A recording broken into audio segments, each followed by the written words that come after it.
जो 250 करोड़ की पेमेंट हुई, पेमेंट किसकी हुई?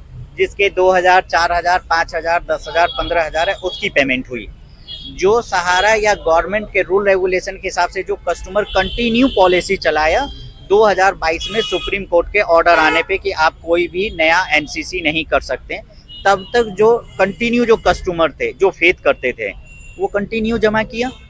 वो कस्टमर जो है वो वेट कर रहा है। और जो कस्टमर ने सिर्फ एक इंस्टॉलमेंट जमा किया उसको गवर्नमेंट पेमेंट कर रही है। तो गवर्नमेंट ने मार्केट में तो दिखा दिया ना कि हमने तो इतने करोड़ आदमी को पेमेंट किया, लेकिन कौन से आदमी को पेमेंट किया? के बाद अगर सरकार आंख बंद करके अगर एक गरीब आदमी के लिए अगर रवैया रख रहा है तो मुझे नहीं लग रहा है कि ये रवैया सरकार के लिए अच्छा है।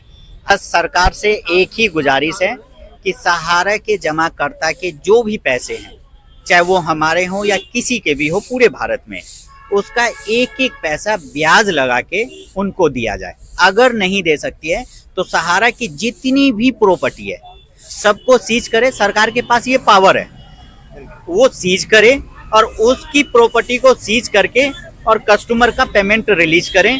बहाना नहीं बनाए कि भाई ये पैसा जो है इसके हैं, ये पैसा इसके नहीं, सब सीज करें। होटल हो, इवोल हो, मोटरसाइकिल, इलेक्ट्रॉनिक का सब सीज करें। अब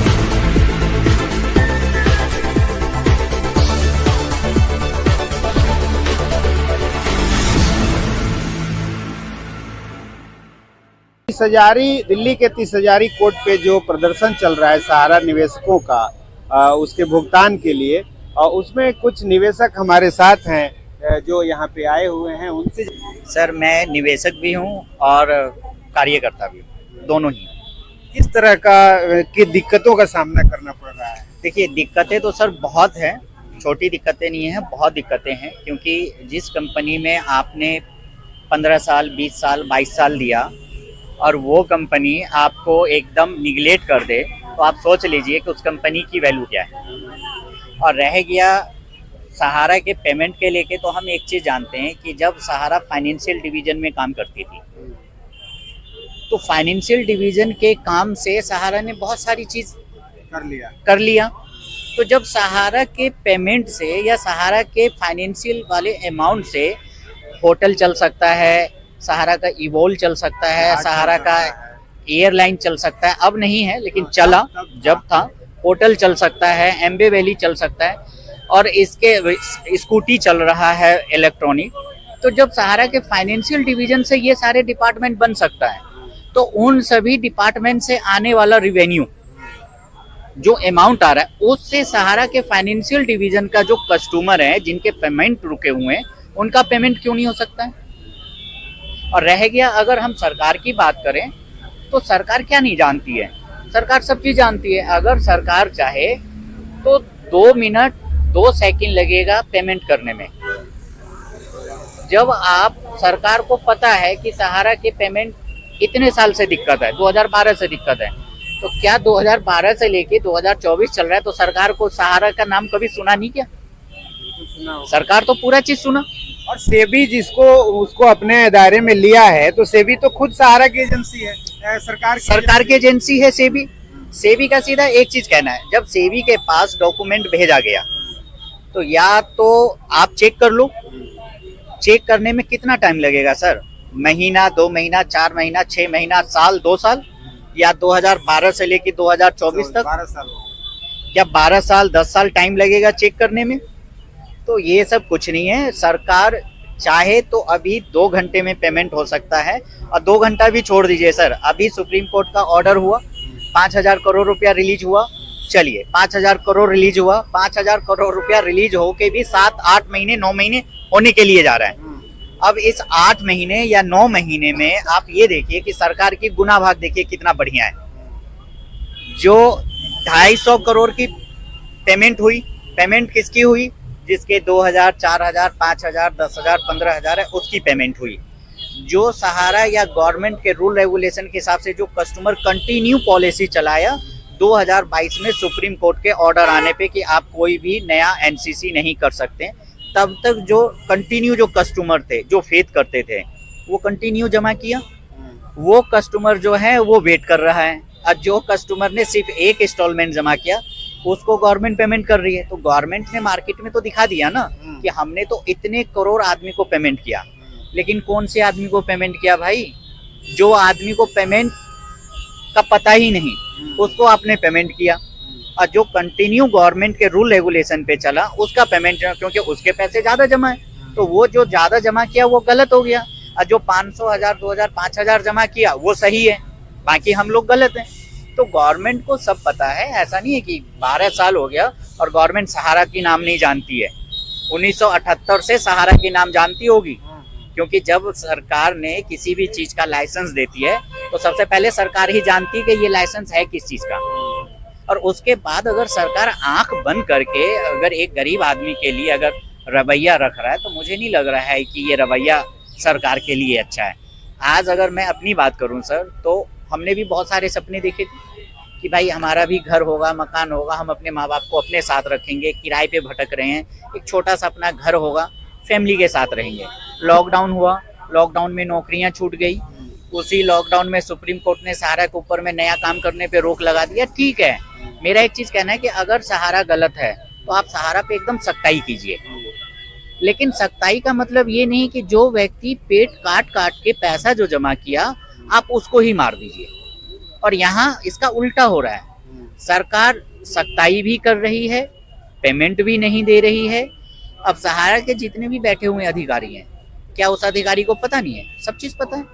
आज जोनल चीफ है, नोएडा के अंदर में ऑफिस है जोनल, क्या उसको पता नहीं उसको सैलरी नहीं मिली, उसके बच्चे कभी भूखे मरे हैं?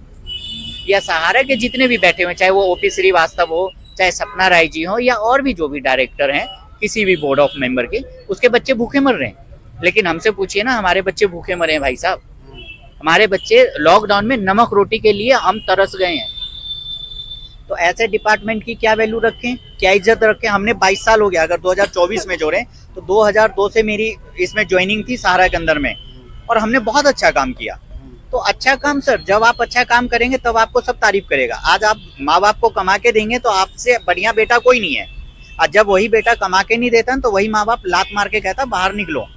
तो सहारा कहीं भी, आप किसी फैक्ट्री में काम करने के लिए जाते हैं, आप 8 घंटा काम करेंगे, वो 8 घंटे का आपको तनख्वाह देता है। हमने भी सहारा में काम किया, काम किया, उसका वो तनख्वाह दिया। एहसान थोड़ी किया, वो एहसान काम करने व्यक्ति ने किया है, उस पे एहसान। अगर काम करने वाला व्यक्ति अगर उसमें काम मन लगा के नहीं करता तो आज सहारा को जो पूरा वर्ल्ड जानती है ना, कोई नहीं जानता, इनकी वजूद नहीं होती। लेकिन जो बैठे हुए कुछ जो नेगेटिव अधिकारी है ना, वो ये सोचता है कि हमारे वजह से इसका घर चल रहा है। नहीं, छोटे से जूनियर के वजह से तुम्हारा घर चल रहा है, तुम्हारे से हमारा घर नहीं चल रहा है, हमारे से तुम्हारा घर चल रहा है। लेकिन सहारा के बैठे हुए चाहे ओपी श्रीवास्तव हैं, उनका घर हम लोगों जो यहाँ जुड़े हुए एक एक एजेंट या जो छोटे मोटे जो एक जमा करता थे, उनसे उनका घर चल रहा है। और अगर वो इतने ही अच्छे हैं तो हम तो सीधा कहते हैं ओपी श्रीवास्तव से, सपना राय जी से, कि 2, 4, 10, 20, 50 करोड़ हमारे जैसे गरीब आदमी को दे दो, हम उनके तलवे धो के पी लेंगे। हमारे बच्चे को लंदन में, उनके बच्चे पढ़े हैं, हमारे बच्चे का एडमिशन करवा दे लंदन में, हम तो उनका पांव पकड़ लेंगे। भाई हमारे लिए सबसे बड़ा भगवान है। तो कहने से नहीं होता है सर, जमीनी स्तर पे करने से होता है। पैसे के वजह से घर में शादियां नहीं हो रही हमारी भाई बहन की, आज 1-1 रुपए के लिए मुहताज हो रखे हैं। क्या कंपनी को नहीं पता है? कंपनी को सब पता है। कंपनी के पास आज के डेट में डेफिशिएंसी जो आ रहा है, ना तो उसके पास मेंबरशिप है, ना काउंटर पार्ट है। काउंटर पार्ट जिस वक्त कस्टमर सिग्नेचर करता है फॉर्म पे, ना वो फॉर्म है। तो भाई तुमने जो अफसर को बैठा रखे हो, या तो अंगूठा छाप है या तुमने चपरासी को बना दिया। आज भी तो बैंक है ना सर, आप बैंक में आप चले जाओ, किसी चपरासी को ब्रांच मैनेजर क्यों नहीं बनाता? जोनल चीफ क्यों नहीं बनाता? जोनल चीफ को बोलना नहीं आता? अगर हम कहीं भी, अगर फैक्ट्री में कोई बंदा काम करता है तो एक वहां का मैनेजर होता है, वो 10 व्यक्ति को देखता है। अगर उस 10 व्यक्ति के साथ प्रॉब्लम होगा तो जो एक बड़ा व्यक्ति होता है वो उसकी प्रॉब्लम को सुनता है। लेकिन सहारा के अंदर में आप चले जाइए, वहां बैठा हुआ जो सीट पे है ना, वो सोचता है कि मैं सबसे बड़ा प्रधानमंत्री मैं ही हूँ, उसके जैसा कहते हैं ना अधिकारी कोई नहीं है। तो ये है सहारा की सबसे बड़ी कमी, और यही कारण है जो आज सहारा की जो मिट्टी जो पलीत हो रही है ना, यही कारण है। क्योंकि वो खुद चोर था और चोर जैसे व्यक्ति को ही सीट पे बैठाया, इसीलिए सहारा का आज नैया डूब रही है। और सिंपल सी बात है, फाइनेंशियल का पेमेंट करना है सहारा को। जब फाइनेंशियल के पेमेंट से बहुत सारे चीज बन सकता है सहारा का, जो भी चीज मैंने अभी आपको बताया, तो वहां से जो पेमेंट आ रहा है, होटल से कई करोड़ों रुपया पर डे का अर्निंग आ रहा है। बम्बई के अंदर में एम्बे वैली है, उससे पेमेंट आ रहा है, सहारा शहर से पेमेंट आ रहा है, ई स्कूटी से पेमेंट आ रहा है। आप उस पेमेंट से आप फाइनेंशियल का पेमेंट कर दो ना भाई। आप गवर्नमेंट को आरोप कर रहे हो कि नहीं हमने 25,000 करोड़ दिया, ठीक है 25,000 करोड़ दिया, अरे 25,000 करोड़ माइनस करो, उसके बाद जो पेमेंट होना है आप वो पेमेंट करो ना। और गवर्नमेंट से भी मैं यही कहना चाहूंगा, अगर तो वो भी ये भी कर रहे हैं ना, उनके अकाउंट सीज कर दिया है गवर्नमेंट। सर अकाउंट सीज कर दिया, लेकिन पैसा तो गवर्नमेंट के पास है ना, पैसा कोई दूसरा तो लेके तो नहीं गया। सीज अगर कोई अकाउंट हुआ तो गवर्नमेंट उस पर एकदम सख्ताई से देख रही है, उसमें का तो एक पैसा नहीं इधर उधर निकल सकता, मतलब नहीं बनता। तो गवर्नमेंट सारे चीज को वेरीफाई कर ले। सहारा, अब मैं कस्टमर हूँ, मेरे से कागज मंगा ले, दिल्ली के अंदर में कोई एक जगह स्थायी ऑफिस बनाए, गवर्नमेंट के अपने 2-4 अधिकारी को बैठाए, सहारा के 1-2 ईमानदार, चोर नहीं, ईमानदार अधिकारी को बैठाएं, हमारे जैसे व्यक्ति, हमारे जैसे में भी चोर नहीं, ईमानदार, क्योंकि मेरे लिए सब एक बराबर है। बैठाएं, मेरा कागज चेक करें, मेरा आईडी प्रूफ चेक करें, मेरा पैन कार्ड चेक करें, मेरा बैंक डिटेल चेक करें, वेरीफाई करें, सहारा अपने सिस्टम में चेक करें कि क्या ये व्यक्ति सही है या नहीं है। अगर वेरीफाई ओके होता है तो एट ए टाइम ईसीएस कर दें। बैंक में यही करता है ना, बैंक में आज अगर हमारा एफडी टाइम पूरा होता है, वो हमसे आधार कार्ड पैन कार्ड लेता है, वेरीफाई कर लिया। आप बता रहे हैं उस पे सरकार ने तो एक पहल किया और करोड़ों रुपए लगा के और पोर्टल लॉन्च किया, एकदम वहाँ भी वेरिफिकेशन वगैरह सारा कुछ था, नहीं। लेकिन सारा डिफिशियंसी आ गया। तो जो आप दूसरे डिपार्टमेंट से पैसा रिकवरी की बात कर रहे हैं, हमारे देश में जो कानून है ना कंपनी एक्ट में, यहाँ तो सारे वकील और सीए लोग हैं।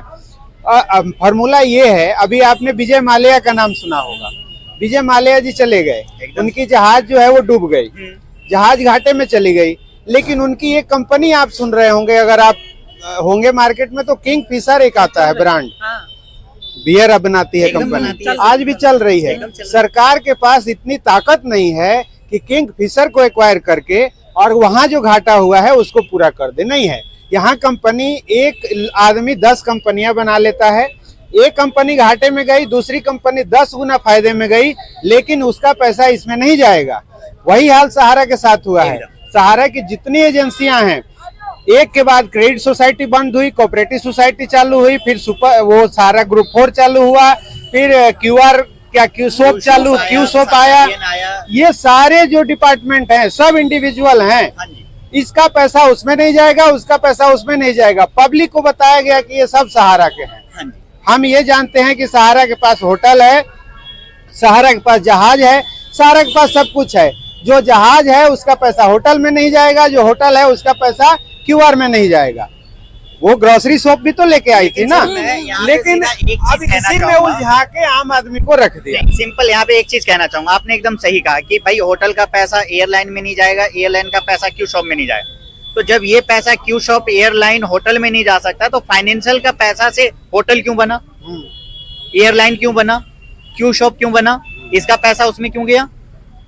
आपको सब पता है, आप मिली भगत हो। आपने हमें समझा दिया कि होटल का पैसा एयरलाइन में नहीं जाए, तो फिर फाइनेंशियल का पैसा होटल क्यों खरीदा गया, क्यों पैसा इन्वेस्ट किया? भाई पब्लिक के पैसे थे ना, हमारे जैसे के पैसे थे ना, मेहनत करके जमा किया था। अब आप लोगों को क्या लग रहा है, चुनाव सामने है, कुछ उम्मीद लग रही है? देखिए, बात सर चुनाव की नहीं है। अगर हम लोग यहाँ पे इकट्ठा हुए हैं तो बस एक ही चीज गवर्नमेंट से हाथ जोड़ के विनती है कि पब्लिक जो है ना सर, आज के डेट में लॉकडाउन में हर एक पब्लिक टूट गया है। नौकरी बहुत ज्यादा, आज भले एक जो कहते हैं ना कि सरकार या कोई भी डिपार्टमेंट कह दे कि हम बहुत चीज हम ग्रोथ कर लिए, नहीं, आप जमीनी स्तर पे जब आप आओगे ना तब समझ में आएगा कि आप कितना ग्रोथ किए हो। नौकरी हमारी छूट गई।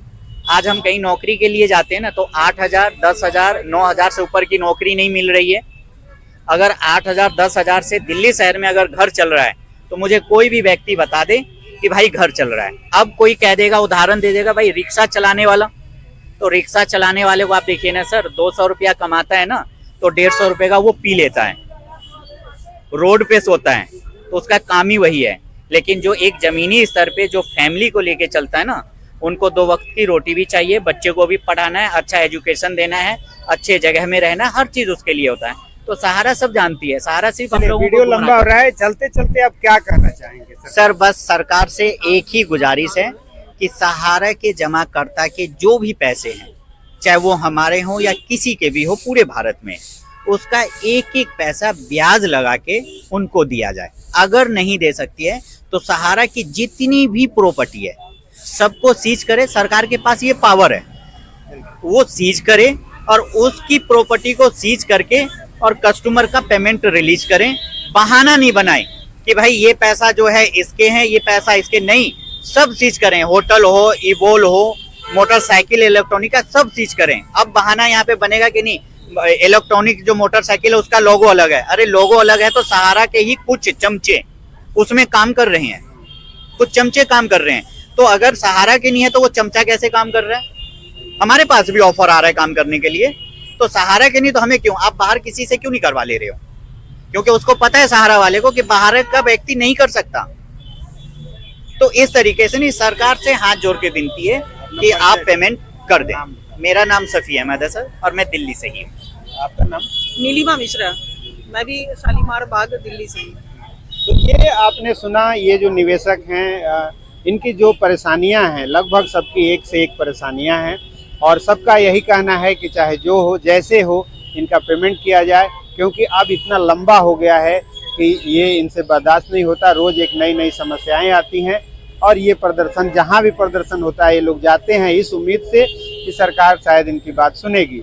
चुनाव आने वाला है, सरकार फिर चुनाव में उलझेगी, फिर नई सरकार आएगी, लेकिन ये जहां हैं वहीं रहेंगे।